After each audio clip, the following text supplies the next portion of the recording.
together with all of these packages of knowledge about pharma, about beauty, about mindset, you co-wrote a book called Timeless Beauty in German, roughly. Yeah, natürlich zeitlos. Exactly, natural timeless beauty. My computer is on it, so I can't show it to you. So here it is.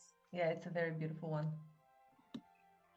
I have to place my computer on it again. And it also includes Chinese massage for rejuvenation, apart from everything else. Yeah.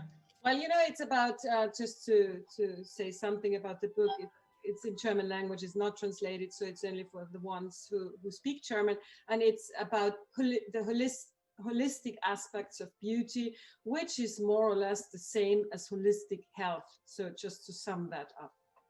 Yeah. Of course, yeah.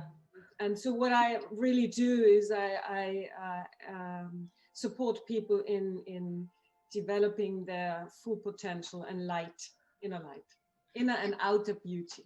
That's actually it. Yeah. And I do have quite deep knowledge about health because I've been working as a pharmacist for many years also. So yeah. Good. We can start because I want to, well, now I know already a bit, but maybe we can do another little introduction so everybody can say for everybody their names and where you're from. And I have one more question because I want to see where your interest in my topic is exactly, today's topic. So I'd like to ask you, which is your main concern about this virus? You know, we are here in this, we call it the CAF call. So we're going to speak about, I'll speak about what we're going to do in a minute. But so what is your main concern around this, this topic? Maybe you can help me with that. Thank you so much. And I got an idea now. And I just prepared a few slides for you. First thing I want to tell you is that, as you probably know, but just to make it, bring it into consciousness, fall and winter is flu season. That's normal. The sun is low at that time of the year in the Eastern Hemisphere, in the Northern Hemisphere. And it's getting colder, and so our immune system is usually a bit weak also due to a lack of sun, which doesn't, I mean, you, Anna, do you live in Tel Aviv? Oh, okay, I don't hear you. Why I don't hear you? No, because are you muted? I muted them so you can record it at ease. But if you want to have it interactive, I can unmute them, no problem. Whatever you say. Yeah, if somebody wants to ask something, so you know, you pay attention, no? So they can. I will unmute you, and if you want to ask something, yeah, just ask. Yeah. Okay.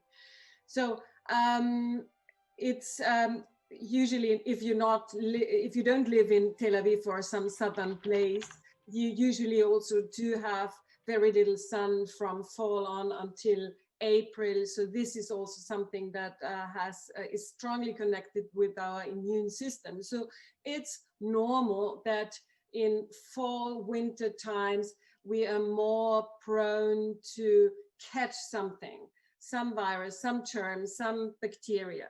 That's the normal thing. So it's like this every year. Just normally we don't pay so much attention because, you know, you may have a bit of a strong or a bit of a weaker immune system, but I mean, the worst thing is you catch the real flu. Well, then you'll be in bed probably for 2 weeks, or even worse.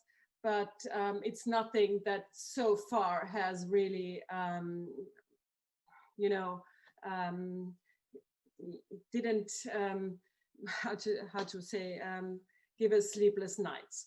So the different the difference now is that the whole focus of media and of everything is on this pandemic. So it seems even bigger than it is. I mean, it is big, but it seems even bigger than it is, because it's everybody and all social media now, especially that the elections in the US are over, is about this pandemic, which plays an important role that I will mention afterwards. So what I want to talk about now with you is how can you differentiate a normal cold from the real flu, from that virus. I don't want to mention it. I told you why. And so how can you tell when you start coughing? Because it happened to me this past days, or it happens to you when you go to the supermarket, somebody starts coughing next to you, and the first thought that comes into your mind is, oh my God, should I keep my distance even more? Or, I mean, there is a big, what I feel, and I'm not, I don't have any fear, I'm not afraid of this virus, but what I feel is that there is a lot of, you know, uncertainty, and people are really even, you know, lacking orientation these days, how to evaluate things, conditions, or symptoms they get. So I thought, okay, maybe this is something I should talk about, because as I read science journals, I have a bit of a better outlook on this, I think, and I maybe understand it better, and I have the holistic approach. So that's I want to tell you what a bit of what I know. I don't know what I have here.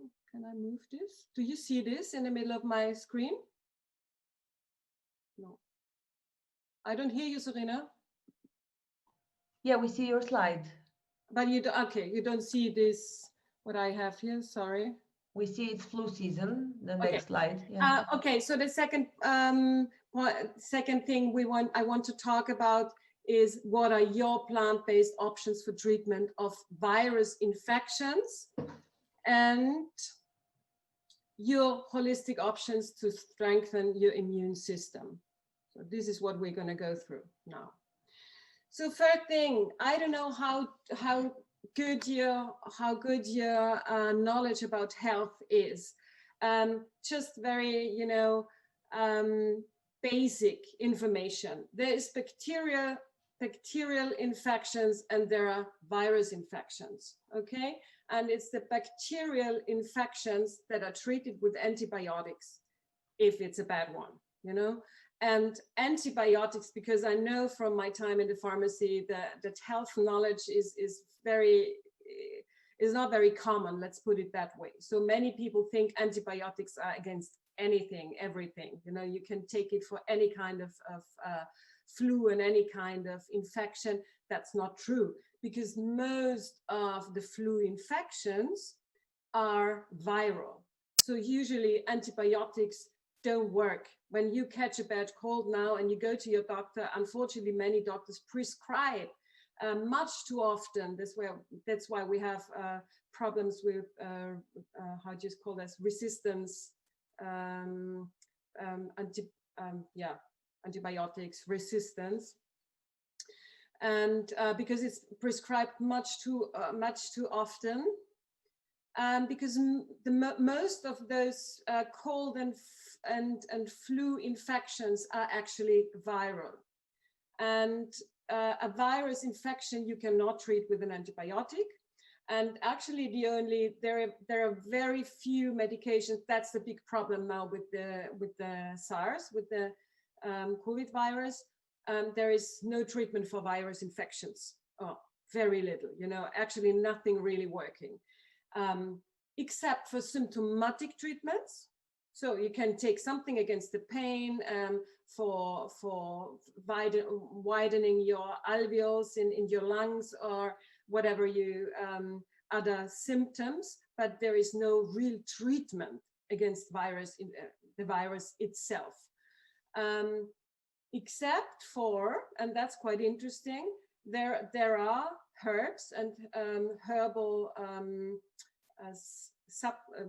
how do you say, ingredients of herbs or substances that do have proven antiviral effect. So I'm going to talk about that a bit later. And you can do a lot for prophylaxis, so to prevent, to catch anything, or to also treat when you catch something, or to boost your immune system to be less prone to catch something. That you can do, but the virus itself, there is no treatment. And that's also the thing with the vaccine. I mean, they are looking for this vaccine, but it's very difficult, and so far, very few virus infections have been extinct through a vaccine. And this one, but we'll get to that later on. This one, the problem is even that they don't even know if a vaccine will ever build up an immune answer within the body. That's one big reason why this waiting for the vaccine is a bit of a poisoned hope, yeah, because we just don't know. There will be a vaccine, but we don't know when, and we don't know if it's going to work. And it's going to be an RNA vaccine, which is completely new, and this is something, well, it quite interferes with our body. So I mean, I'm not a conspiracy theory how to say anhänger, but proponent. Yes, but this, I mean, for me, maybe I'll get a vaccine, I get vaccinated, I don't know, in a few years, but this is a poisoned hope. I'm just saying that because it's, we need, I think we'll need a different approach to this virus, because it's gonna stay with us. It's gonna stay with us, this virus. So we better think about a holistic health and a good immune system. Okay, a few facts that may be interesting for you. Women are less likely to get infected and have an easier course usually of this, so good for you. Underlying health conditions such as, wait, I have to move this, I can move it. Such as, and this is now very important, high blood pressure, diabetes, cardiovascular diseases, whatever heart conditions you have, respiratory conditions, very important for this virus, cancer, obesity, also for children, because this also makes children vulnerable if they are overweight. Those conditions make you more vulnerable. Then the second thing is age. They say above 50, so for example, me, plus a weak immune system increases your risk, okay? Then next thing is smokers, very much in danger. So everything concerning your lungs, you know, if you have if you have asthma, I should have written asthma because that's very important. Everything autoimmune, for example, you know, is dangerous here. And so smokers especially, we know that also are very in danger too. If they catch it, because we can all catch it, you know, but if they catch it, have a severe course. Because as you probably have heard, you know, there are people who catch this virus and they have a very, very light course. So it's almost like it's less than a flu. It's like a cold, you know, and then there are others, and you can't really from the first, you know, looking at it, you can't really tell. So why this person? Because he's young and he's whatever, you know, but then you may not know that this person has an underlying condition, or this person has a very weak immune system due to stresses, things like this. that you don't see and that doctors usually don't ask, because this is, you need a holistic approach to pay attention to this how do you say, Rahmenbedingungen, to these factors, whatever, you know. Okay, and then of course, very important also, do you take any medication that suppresses the immune system?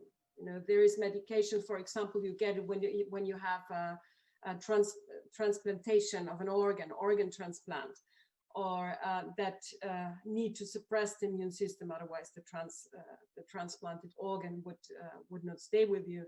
So this kind of medication is very now really dangerous. I mean, it's life-saving also, but it's makes you very vulnerable.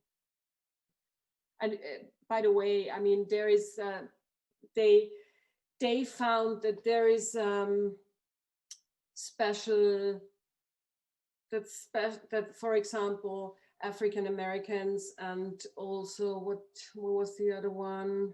I think also Asian Americans, they have a higher probability to have a severe cause of this disease, but then they believe that it's actually not due to race, but due to that in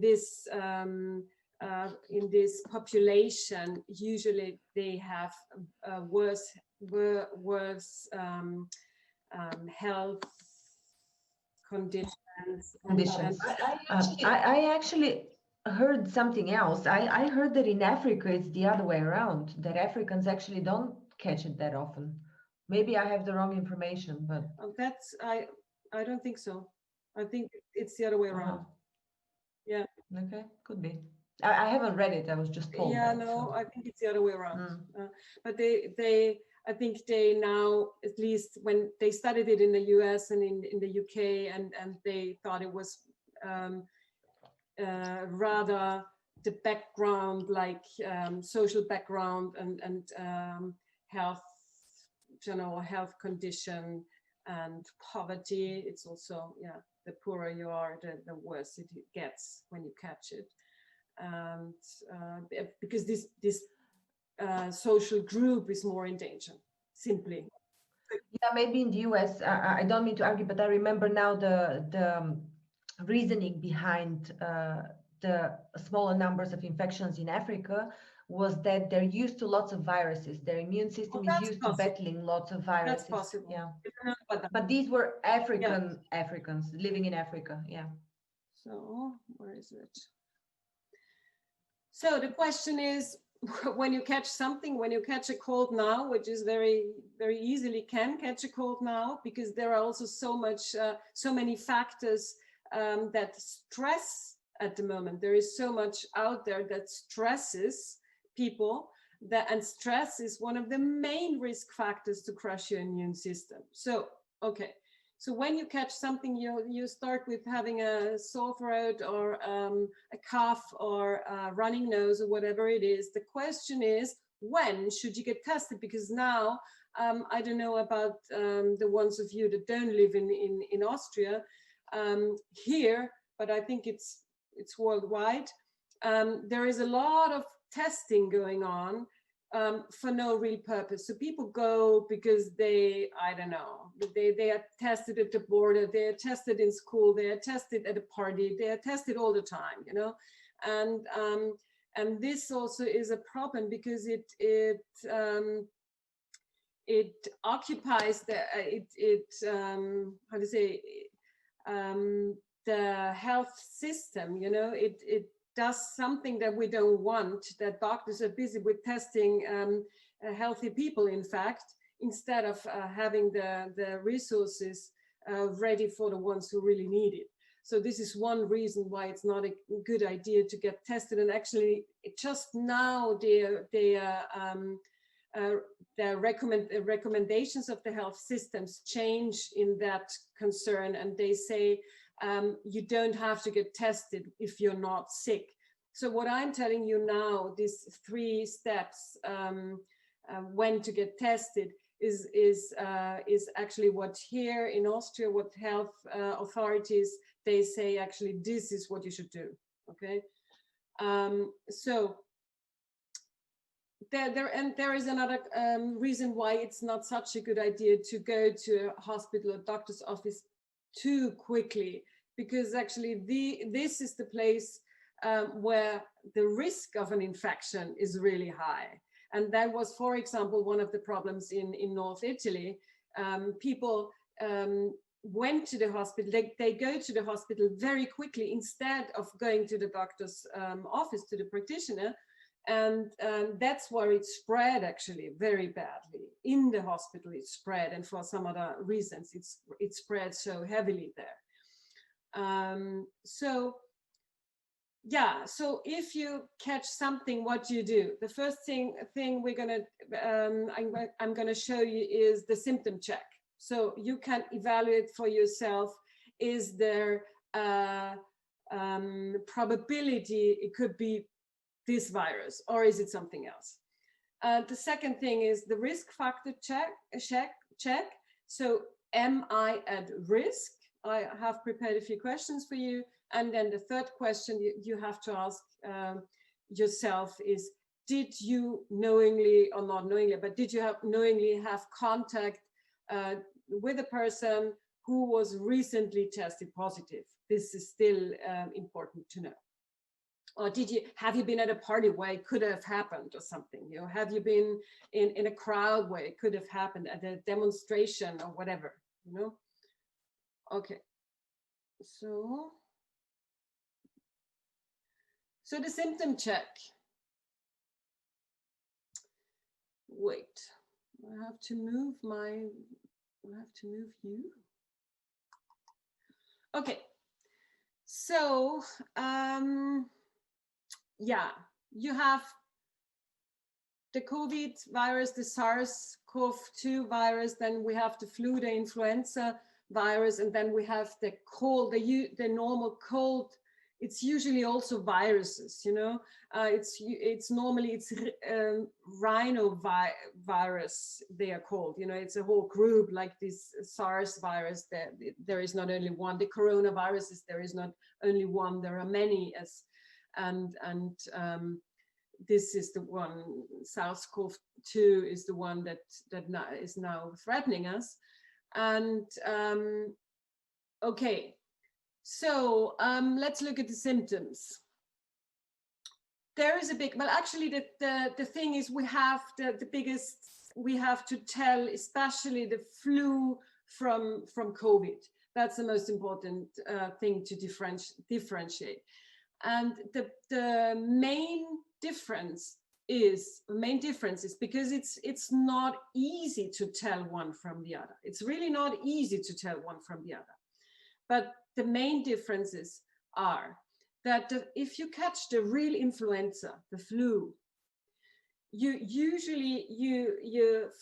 temperature rises very quickly to a very high. So it's quite quickly that you feel very sick, whereas with SARS, that's not the case. It can take a few days and you just feel a bit weird, a bit tired, a bit whatever, you know. So that's a big difference. Then the second difference is you do have with SARS, you always have a cough, and it's a dry cough. There is not much mucus coming, or no mucus coming. So it's a dry cough. Then I'm sure you've heard of that, shortness of breath, but this is only if you have a severe cause. You know, you might not have this. So shortness of breath, you see, I marked the ones that are often. So this is, you have to remember this. It's fever very often, cough very often, shortness of breath very often. Last point here, loss of smell and taste very often. And it's different to a normal cold, because a normal cold, you can also have a bit of a reduced, you know, sense of odor and sense of taste. But here it's completely different, and it stays for weeks. It may stay for weeks. Exhaustion, yes, you feel tired, you know, people feel really tired. what you probably will not have is a running nose,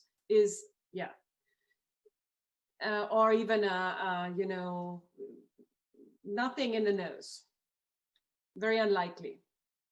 Body aches, interesting wise, is rare. Sore throat is not easy to tell because sometimes it's there, sometimes it's not. And you can also have diarrhea, but that's also on the rare part, you know, so you don't know.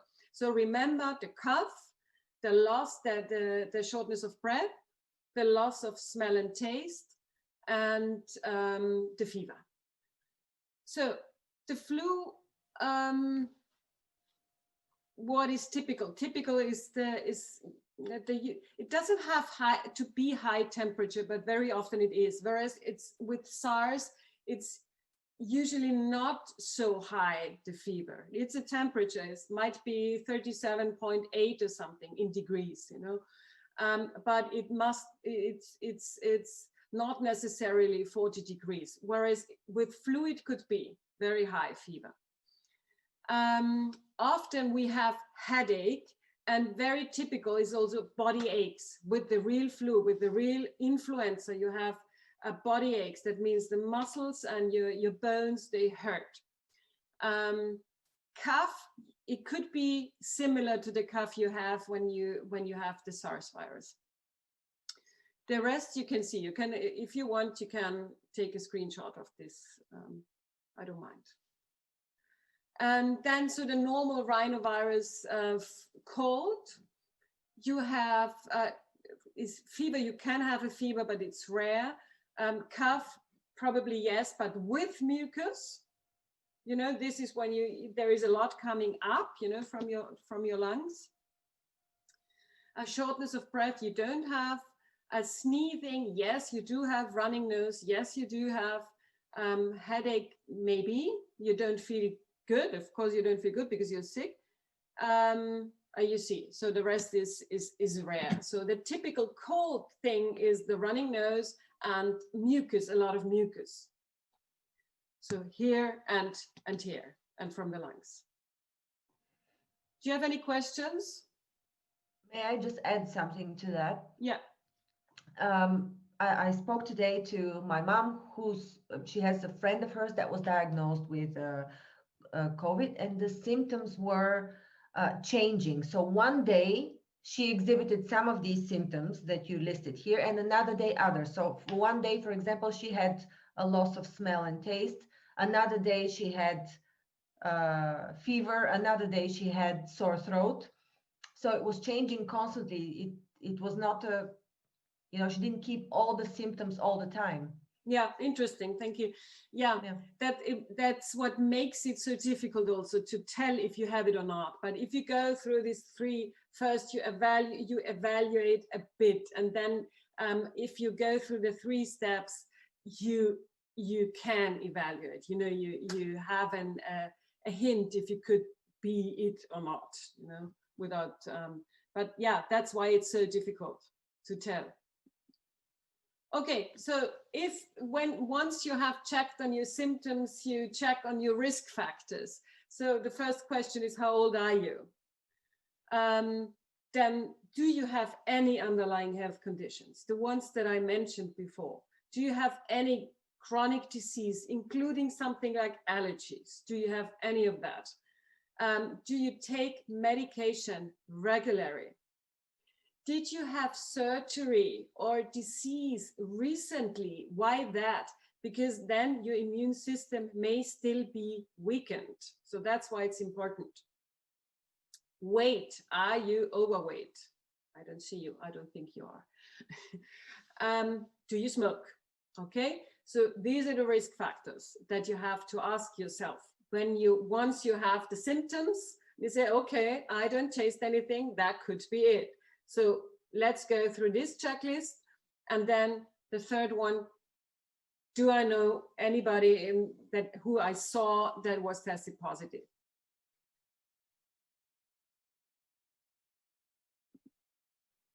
So what does it mean? What does that mean? Conclusion. The conclusion is, if you have symptoms, that suggests that you have a SARS infection, and you answer to one or more of the questions with yes, then you should get tested. Then you should get tested. And if possible, choose a place to get tested where the infection risk is minimalized. So maybe you can go to the ambulatorium, whatever, directly, or you now, for example, in Austria, some pharmacies, they do the test, the quick test. So there are places where you can go where you don't necessarily stick around with for a long, because this, you probably have heard of that it raises your risk when you're around a sick person longer than just for a moment. So if you, for example, are in a waiting room of a doctor's office or waiting room at a hospital, and you're around other people for, let's say, 20 minutes, half an hour, that's the worst you can have. That's the worst. If you just pass somebody by in the streets, it's ridiculous. Nobody needs a mask in the street. Nobody does. Okay, I mean, masks are questionable anyways, but especially maybe because I didn't put it on a slide. You know, I don't know about the regulations in other countries where you are now. I don't know exactly, at least, but in some countries you do have to wear a mask in the street. In the streets, it doesn't make any sense. Okay, so you're not at risk if you pass somebody by. You're not at risk when you're in fresh air. You're not at risk to catch something. It's not in the air. It's in the droplets of somebody else's speech or breath. So that's when you go somewhere where there are other people, then a mask helps a little bit. It helps a little bit to spread. But then we have to be honest, it's not the mask that you wore for the last 2 months, and it's not the mask that you knitted out of your, I don't know, an old shirt, because these may look pretty, but they are really for nothing. So if you want to either you yourself have a cold and you want to not to spread, or you don't want to catch. For example, I just we were in Italy, my boyfriend and I, just a week ago, and I'm, as I already said, I don't think I have any risk factors except for my high age of 51, and I'm not afraid at all because I have a very strong immune system.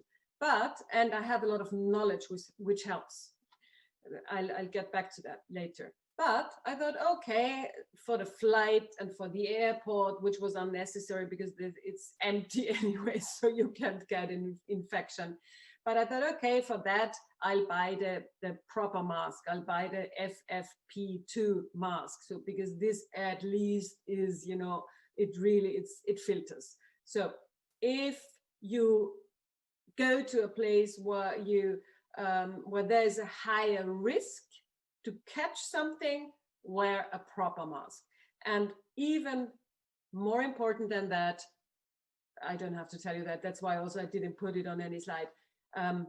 You sneeze here, you know that, you cough here, you wash your hands as often as possible. And the washing of the hands is even better than, you know, now you get disinfectant in every shop.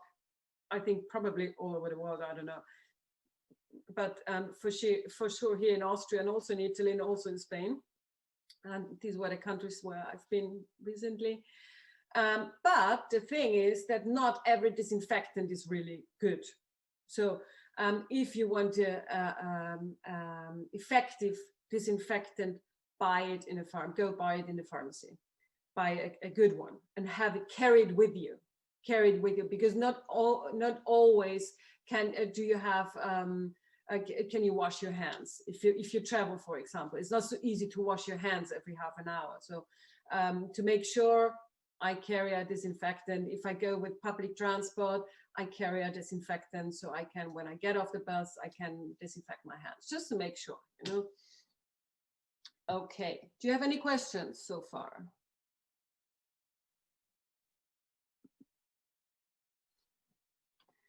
Okay, so what to do if you are tested positive, or you think you could have it, but you have no risk factors and you don't feel too bad? What then? Well, the first thing is, don't put anybody else in danger, so stay at home. I mean, you know, now we have a lockdown, and as the WHO already said, the lockdowns don't help. We can see it now in Austria every day. The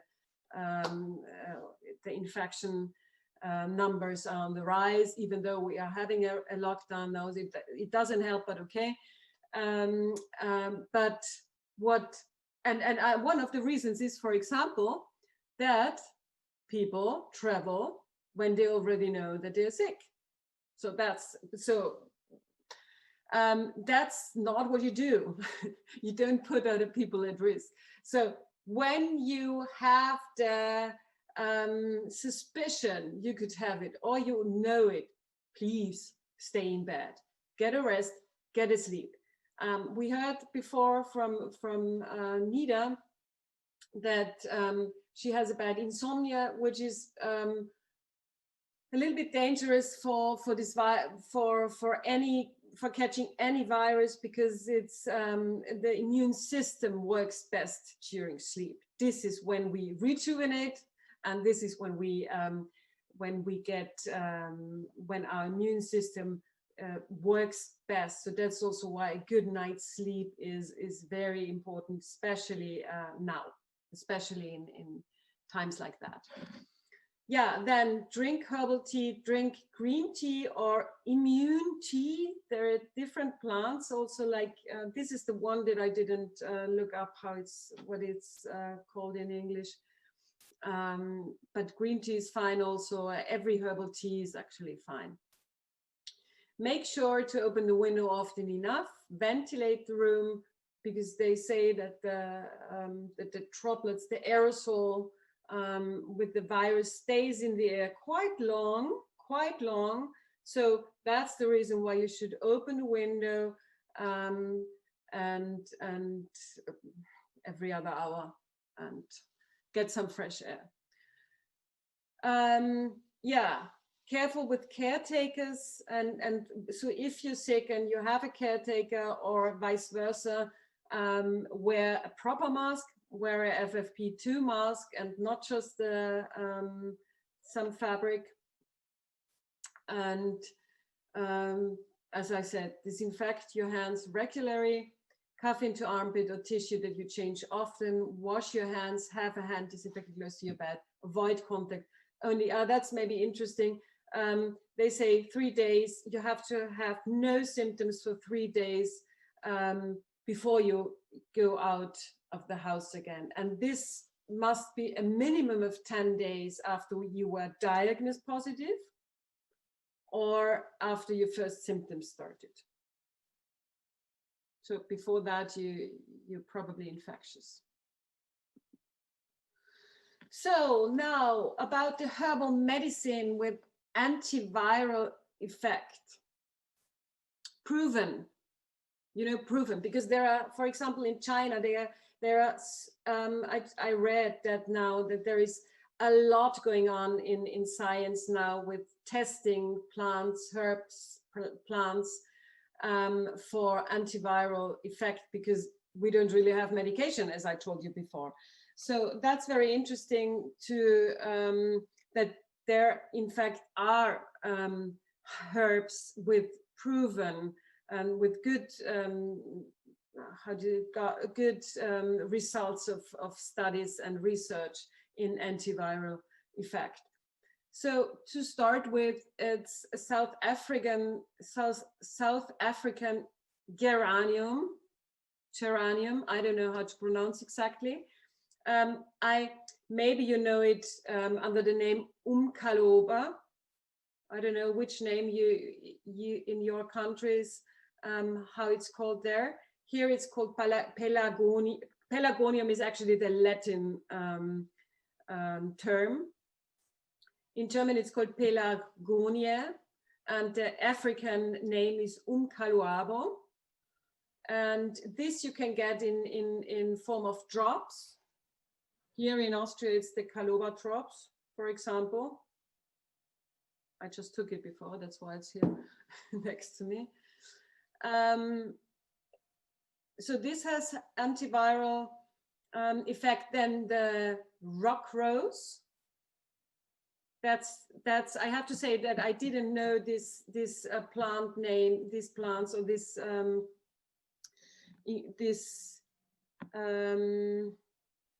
in English, so I looked it up. So I hope it's the correct term.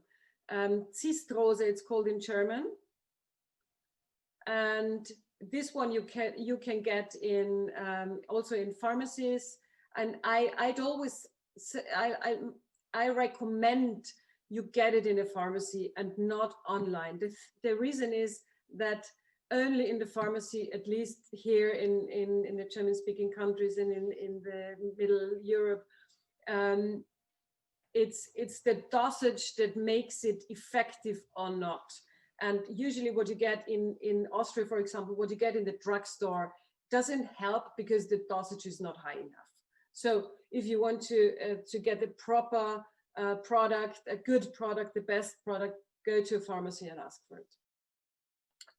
Then this is very interesting. Glycyrrhizin is it's the how do you say gewonnen, Sorina, from the radix of Süßholzwurzel. I have to look it up. Extracted from the. It's extracted from the root of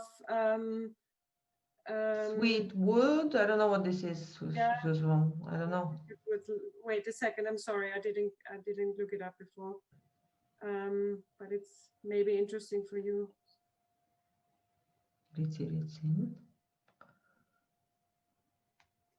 That's quite new research, by the way. So it's interesting. And it's licorice root. It's the one that you make. Yes. The licorice, the black yes. ones. Yeah, I read this recently. Yeah. Licorice. Mm-hmm. Licorice. So yeah, and that's the component, the effective component. But so, just to insert here, because I lived in the Netherlands, and the Dutch people eat a lot of licorice. It's what they eat, the sweets all the time, and they actually use it to fight colds. That's interesting. Yes. Yeah. Okay. So the active ingredient of this licorice is glycyrrhizin. So this is the name. And how can you? What can you do for intake? You can go to the pharmacy and you can buy the root. You can buy the root and you can make tea with it, or you can also buy the candy. But then I'm not sure if it's then really. Then you have to eat a lot. You have to eat a lot probably, and you have to know where you buy it probably also. Yeah. Yeah. So if you want to make sure, buy the root and or an extract, but buy the root and prepare tea.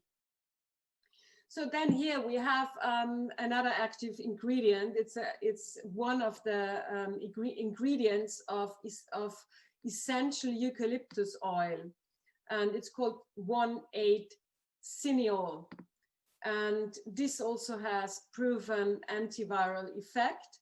And what can you do with it? You can I made a spelling mistake here. You can inhale, you can, for example, but you can use eucalyptus oil, or you can use, that's the second one, you can use essential laurel oil.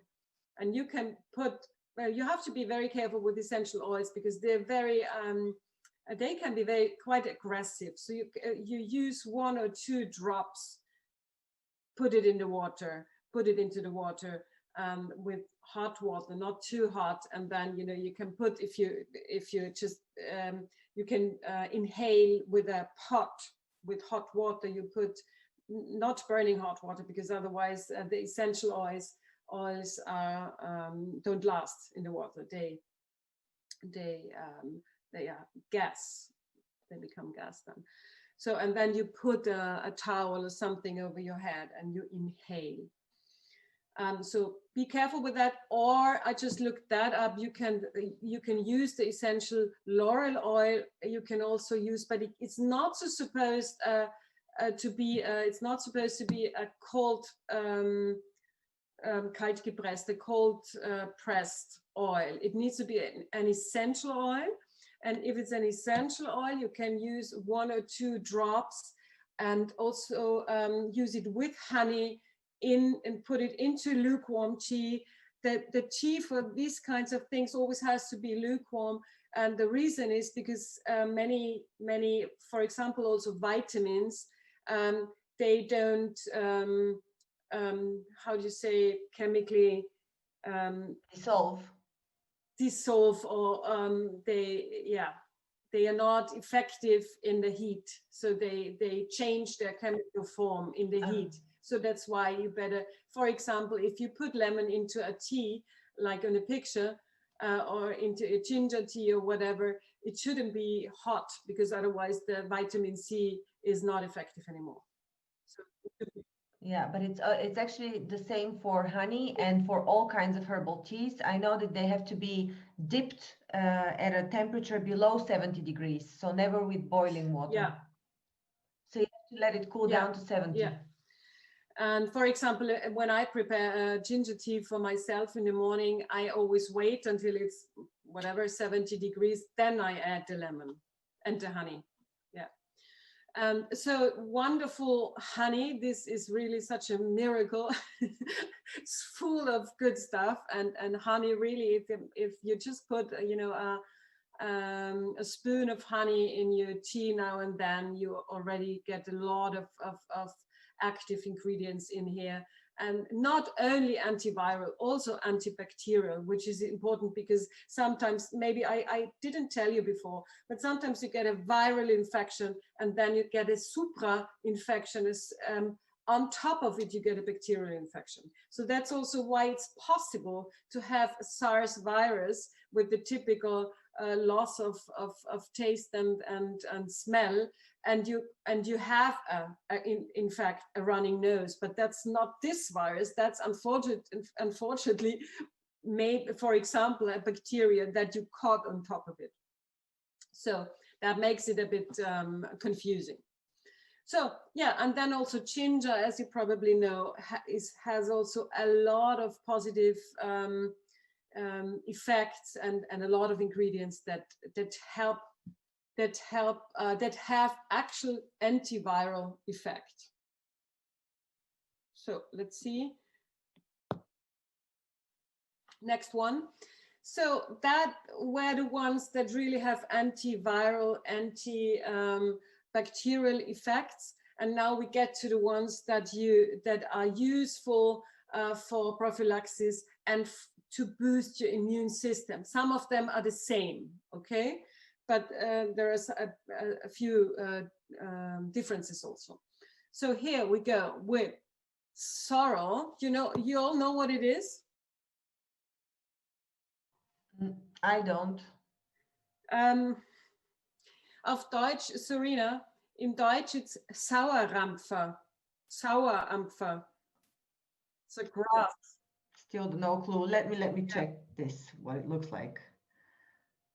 Okay. I should have put a. But you have to. You won't, especially not in winter. You don't find it in the grass, so you will have to buy in form of. Maybe that's also something that I need to say, because I know there's a lot of misunderstanding about that. Some people say, well, I eat healthy. Does that do it?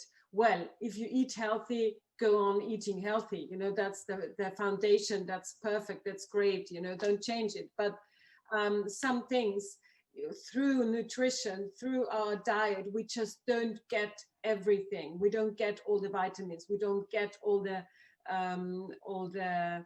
minerals and things we need for different reasons. It's going too far here now. But so if you ask me what do I do being a pharmacist, and specialist on holistic health, I take a lot of vitamins and minerals to keep my depots filled and to keep my immune system strong. And because I know that, for example, just to mention one, vitamin K2 that has only been found more or less recently. We just in our Western diet, we just don't have any source for intake, and we badly need it for our bones, for example. It's the sour cabbage and kimchi, especially kimchi. I know that contains this. Kimchi is the Japanese cabbage. Yeah. Okay. Yeah, and soy. Well, not soy, but this is there is some fermented something with N, not something that tastes. I heard tastes terrible. So, anyways, so okay. So Sorrel, you'll have to probably buy tablets or capsules or whatever if you want to have this, but it's not that you have to take all of it, you know, you take one, you know. Rock rose again, so this is you have it, you can for example, if you buy immune in Austria, there's one product, it's called Immune 44. It has different vitamins, and it also has it contains this rock rose, which is Zistrose in German. And then again, this geranium or pelargonium that you can also take not only to treat, but also take to prevent to get sick or to catch anything. Or you see, the thing is, you may be able to prevent to get it or to catch it, but it's also possible that you catch it, but you just have a very light cause. That's also very, we also want that, you know. So that would also be a reason to to go for those plants and active ingredients and vitamins. So then they found that vitamin D, especially mentioned in the SARS discussions and research, was the rock rose, was the geranium, was the vitamin D. And the reason is simply because vitamin D is essential for our immune system. It's essential for many things, as for example, also for us women, for our bones.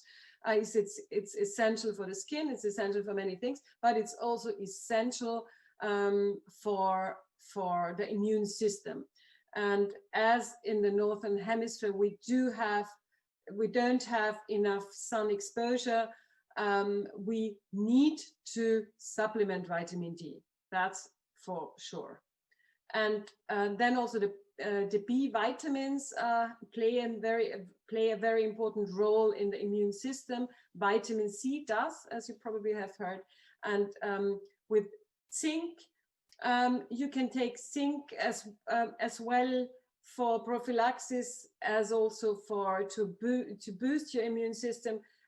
When I feel I caught something and it's just starting, and I take zinc just for a few days in a high dosage, which would be 60 milligram. Usually I don't get it, you know, it doesn't break out. And then you reduce it to 30 milligram or 50 milligram. And I also say, you know, you don't have to take all the vitamins all the time, so all the vitamins and minerals all the time. You can, you know, you can take vitamin D you should take all the time, by the way, but I don't know, you can take vitamin B or vitamin or zinc for 2 months for the winter time, and then stop, and then take maybe do take for 1 month or 2 months, take something else to fill up this body depot. Well, and then of course all the antioxidants, also zinc, also vitamin D, also vitamin C, are work as antioxidants within our bodies. But you also find antioxidants For example, in blueberries, I mean, blueberries, for example, they are on my daily menu because they contain a lot of antioxidants, and I also like them. Then green tea, as you may know, green veggies, for example, antioxidants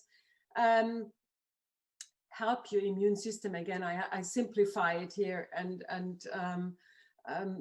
we, through many things like stress, like negative thinking, like negative emotions, like also toxins from the environment, we build so-called radicals within our body.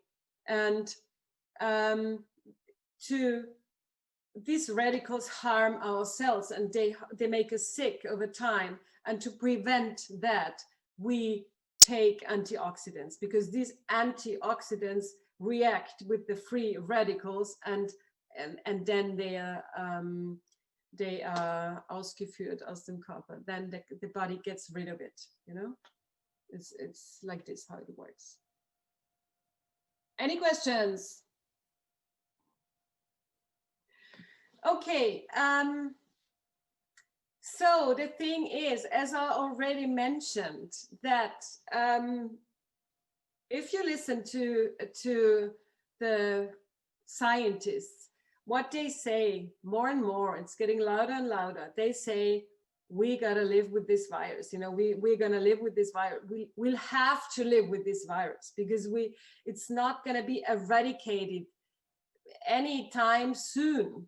And we cannot rely on the vaccine or the treatment to come, because what if the vaccine comes and then here comes the next virus, you know? So there is no way out. There is no way out that we have to pay attention to our immune system, and we have to minimize the risk factors that I was speaking about before. That's the holistic approach, and that's actually, I'm convinced, this is the only way. We have to work on our holistic health. We have to minimize these risk factors, so then that whatever virus comes our way, we can deal with it the best way possible. And yeah, what else? Why I am not afraid? Well, that I May I ask you something, Yeah, Heidi? yeah. There was a question here. Okay. What about magnesium? What about magnesium? Magnesium, yeah. Magnesium has, I mean, I didn't mention everything that you need to keep, you know, to keep your immune system high, because you need all the minerals. You need magnesium, you need copper, you need selenium, you need all of them, you know. This was just what you the most important, or the ones that were mentioned now, especially with this virus. Yeah, you know, but when I of course you have to take every now and then, you take a pack of magnesium, or take it on a regular basis. But then if you take everything on a regular basis, it's going to be a lot. So I prefer to, okay, when I'm stressed, for example, you know, when I'm under pressure, when I have psychological stress, when I have problems in my whatever, in my partnership, or stress at my job, magnesium is key, because magnesium, we need magnesium for our nerves, and for many other, for our bones, for many other functions in our body, also for the immune system. But it's not only magnesium, it's all of them, you know. So now and then you have to, for example, also selenium, I didn't mention it, but I take it now and then. I take a pack of selenium, and then, okay, then I suppose that my that my body depots are filled again. So then I concentrate on the next one. I didn't see the question. Did somebody write? Yeah, in the chat. You can click on the chat and see what everybody wrote. Here it is. I'm sorry. Okay, I think she said she's from, okay, Heidi's from, okay, how about magnesium? Okay, how about magnesium? Magnesium, Nita, for you probably is very important, but Nita, we can talk maybe another time, because if you, I think you have a lot of questions that maybe I can be of benefit for you. Okay.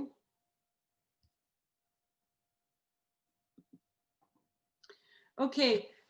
Well, why did I write this down? Why I am not afraid. The thing is that I'm not afraid because knowledge is key. That's what I think, you know, because if you don't have health knowledge of your own, you're prone to go for conspiracy theories. You're prone to believe what you read on social media. You're prone to believe what politicians want you to believe, and the more you know about things, the more you take responsibility for your own mental and physical health, the better off you are. And the healthier mentally and psychologically and physically you will stay. And so that's why I wrote it down here. Knowledge protects you. The more you can take responsibility for your own immune system, the more you know how you function, your body functions, your mind functions, and your emotions function, the better you're off on the long term, with or without a treatment or vaccine. That's what I think, you know. And yeah, I want to mention this because many people, that's one thing. When I speak about knowledge, I speak about everybody knows that diet and movement have an impact on our health. Everybody knows that, but very few people know that stress, for example, is the main risk factor to crash your immune system. The main risk factor. And that's why that was now with this month, going back this month, what happened with our governments, with our politicians, with media, that they worked with the inducing fear, with spreading panic. This is so contradictory, because this is the opposite of what should happen, because this crashes our immune system. This crashes the immune system of people, you know, and then they catch the virus. They're more prone to catch the virus, you know. So, and this is also, very few people know what stress means. We all speak about stress, but we don't really know, okay, stress means I have a lot to do at work. No, that can be stress, or it can't, because there is also positive stress. I can have a lot to do in my job, but it's not negative stress that is affecting my immune system. And I can have no stress at all, and no stress at all, but my body can be very stressed at the same moment, because I am so sad that I lost my job, that I'm alone at home, that I'm secluded, that I'm socially distanced from my friends. And this can be more of a stress than having a dense schedule. So stress is really dangerous for us. It's dangerous, and stress can be psychological, it can be emotions, it can be stress is a body reaction, you know. It's a whole difficult body reaction, and the factors that lead to it are very, very different. How do you say? There are many different ones. Okay, and you need to know more about that. One should know more about that. So how can you keep your balance? How can you change negative thinking habits? How can you reprogram your mind? How can you learn to have more positive emotions instead of negative emotions? Because also negative emotions are so dangerous to crush your immune system. And yeah, okay, wait a second. Yeah, and actually there are, yeah, that's what I wrote down here. Actually, there are 6 columns of holistic health. And the only ones we hear about is usually is diet and movement. And okay, sleep, we know that sleep is important, but there are other ones. And the most important one, and this is really underestimated, is our mindset, is our thinking habits.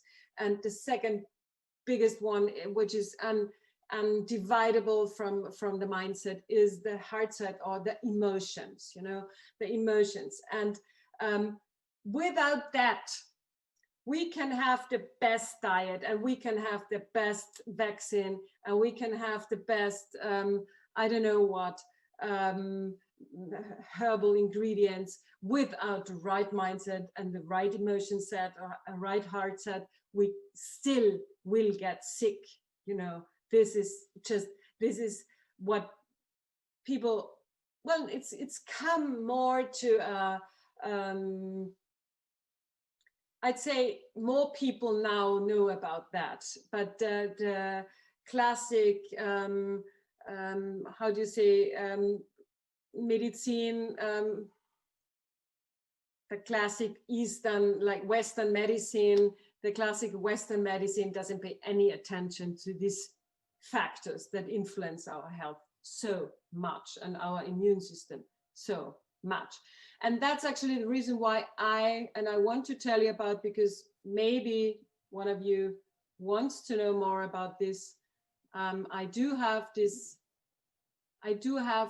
program. I created a program. I called it Pro Immune Power Program, and it contains of 8 calls, 8 topics, and it's about what you will learn, or what we will go work on together, is how mind and psyche can weaken or strengthen your immune system, and that a mindset check and reprogramming is your most important protective shield against any germ, and that positive emotions can be learned and are key to stay healthy, and that fear, so important these days, leads to a negative stress reaction in your body.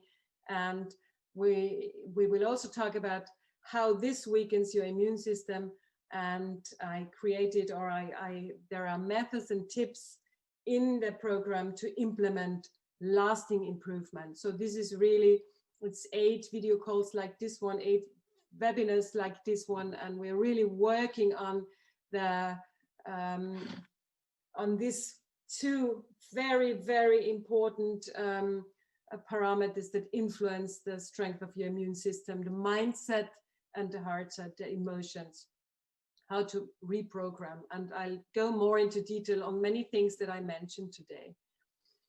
Yeah, how will you benefit from that? Well, you get firsthand knowledge from an expert on holistic health. And what does holistic mean? I just said it before.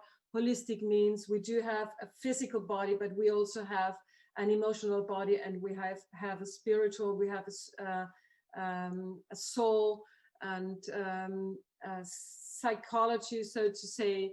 And to be holistically healthy, we need to be healthy in all those different fields. And without that, we will never be, on a long term, we cannot stay healthy.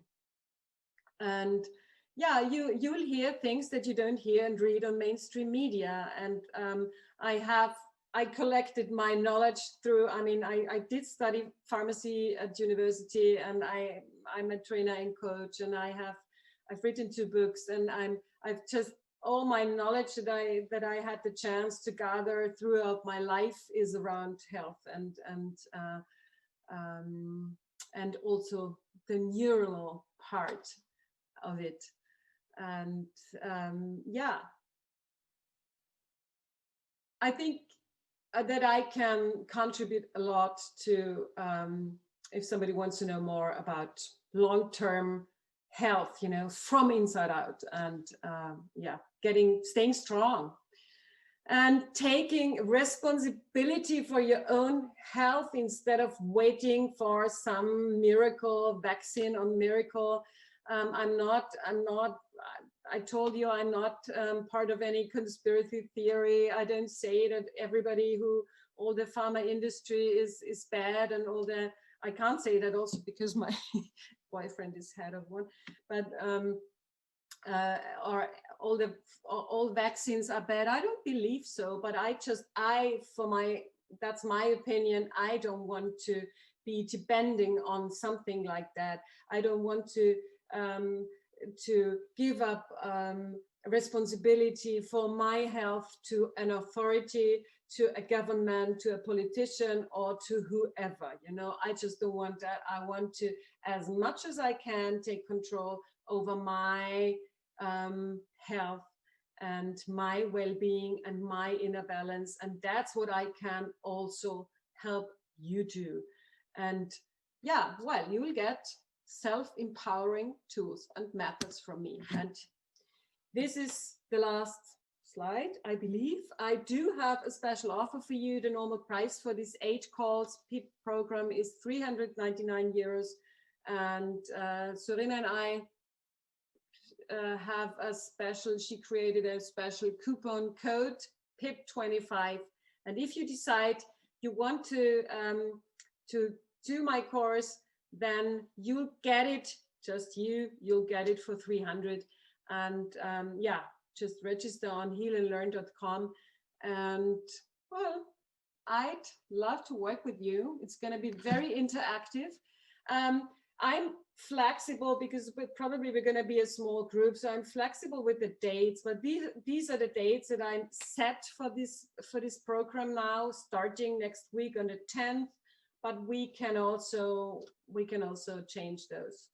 I'm flexible on that. Yeah, so I'm open for if somebody has questions for me. Ask me.